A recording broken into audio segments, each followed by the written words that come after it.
Pansinin niyo mga boss, pag nagkabyo yung customer, umaangat itong makina niya. Ang naging diagnose ko dyan, maaaring yung engine support niya, yung rubber nun, biyak na. Para maluwag yung matanggal itong engine support niya mga boss, tanggalin nyo itong air filter housing niya.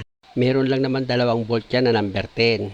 Pag natanggal mo na yung dalawang bolt, yung inlet hose ng air filter mo, gamit ka ng Phillips screw, luwagan mo yung clamp niyan. Tsaka mo ngayon bunutin itong hose kasama na itong buong air filter housing mo. O di ba? Natanggal mo na siya. Dito ka na ngayon sa pagtanggal mo ng engine support mo. Gagamit ka ng socket wrench dyan na number 14. Luwagan mo yung tatlong bolt dyan na number 14 mga boss. Medyo nasa sulok yan mga boss, kaya pag naluwagan mo na yan, pwede mo na yan tanggalin ng kamay mo. Ayan o, tinatanggal ko na siya mga boss. O, ayan yung number 14 na bolt. Isa na, di ba?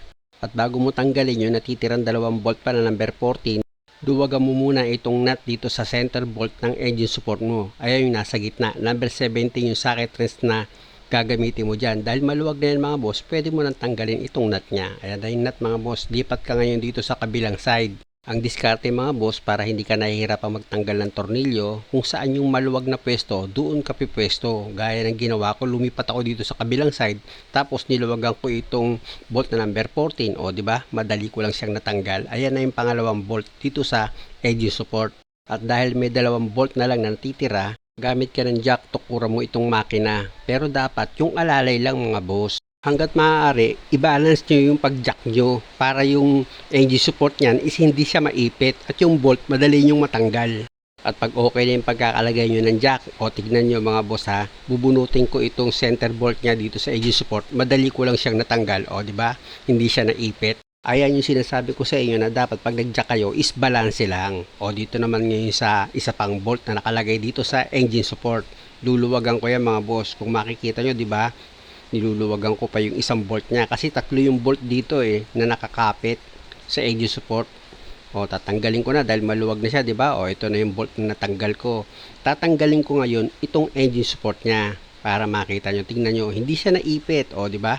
Maluwag ko siyang natatanggal. Minsan kasi sa pagja-jack lang, kaya nahihirapan kayo magtanggal ng engine support pag magpapalit kayo. Kita nyo, biyak na yung engine support nito. Kaya pag nagcambio yan mga boss, aangat talaga yung makina.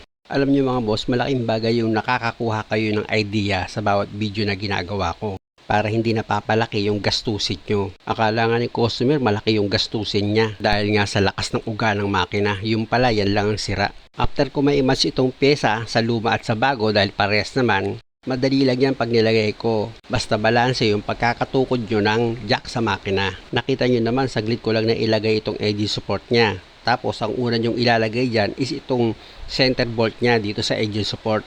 Tandaan nyo, kung saan nyo binunot itong center bolt ng engine support, doon nyo rin siya ipapadaan pag binalik nyo. At dahil na ilagay ko na yan, isunod mo naman ilagay itong bolt dito sa engine support. Ipakapit mo na yan dito sa thread nya. Ganon din dito sa pangalawang bolt, ipakapit mo na rin yan sa thread nya.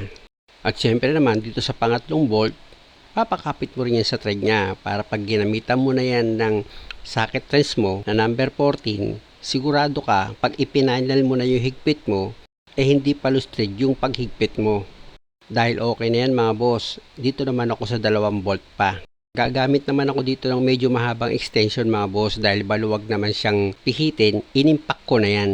At pag okay na yung pagkakahigpit ko dyan mga boss, ililipat ko naman itong socket wrench dito sa kabilang side. Basta lagi yung tandaan, kung saan maluwag na may higpitan nyo itong tornilyo, dun kayo pupwesto. Gaya ng pwesto kong ganyan, o diba? Tsaka ako ngayon yan iimpakin, o diba? Dinahigpitan ko na itong bolt dito sa engine support nya. Pag okay na yung pagkakahigpit nyo dyan mga boss, ilagay nyo naman itong nut dito sa center bolt ng engine support nyo. Ayan yung nilalagay ko mga boss, number 17 yung nut na yan. Tapos gamit ka ng impact wrench mo, kung meron ka, higpitan mo itong nut. Dapat lang mga boss, sigurado kayo sa pagkakahigpit nyo sa bolt and nut nyan. At dahil okay na yung pagkakahigpit mo ng mga bolt, pwede mo na ngayong ibaba itong jack mo sa pagkakatukod dito sa makina. Tapos pwede mo nang ibalik itong air filter housing mo.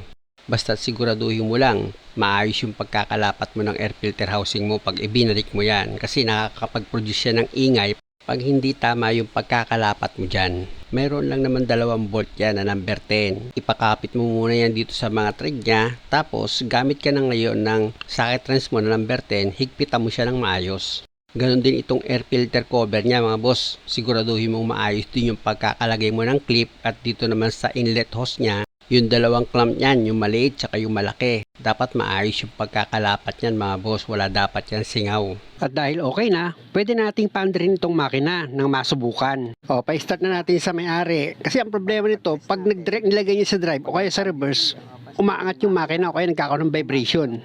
Pero ngayon, okay na siya. Muli po mga boss, maraming salamat sa panonood. Sana po meron po kayong natutunan kahit kaunti lang. At huwag nyo naman po sanang kalimutang mag-subscribe sa channel ko. At hanggat maaari mga boss, lagi yung tandaan yung mga ginagawa ko sa video para hindi kayo naiisahan. Maraming salamat.